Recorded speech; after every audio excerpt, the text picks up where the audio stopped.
going to show this to you.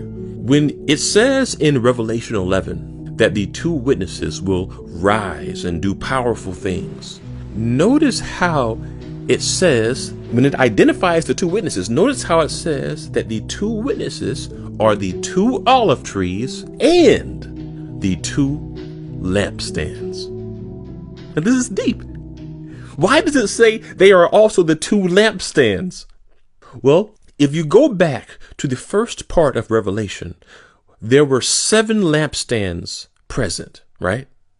And Jesus tells us that these represented the churches, but not only the churches around 90 AD when this was written, but the language given to these churches indicates that they also represent the end time churches as well, because Jesus is telling them, hey, be watchful, I'm about to return. Like, he lets them know this is also a message to the end time church as well. This is why he says, if anyone's hearing this, listen to this message to the churches.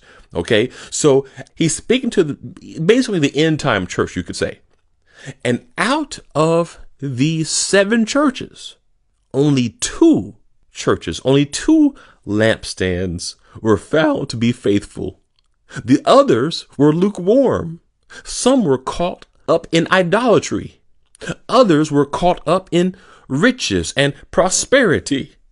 And look what Jesus says to the 2 faithful end time churches.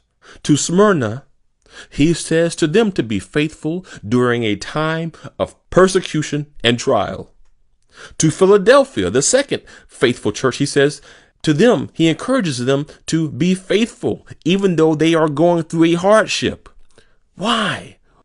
You see, these 2 churches were commended for being faithful after going through a hard time. And when we finally get to Revelation chapter 11, he then says that when the 2 witnesses are given power, who else is given power?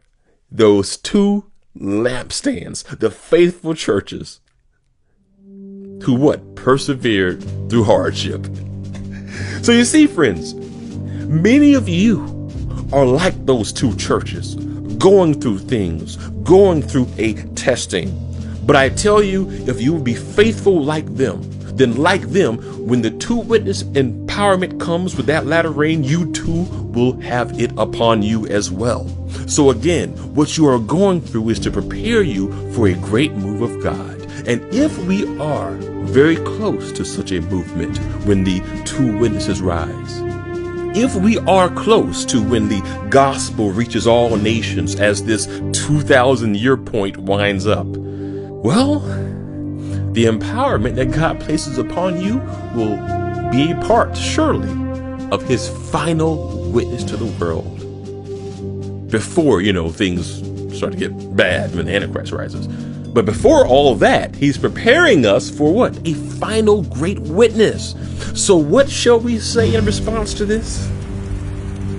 Live each day in preparation to be used by God, so that his anointing may empower you to represent him.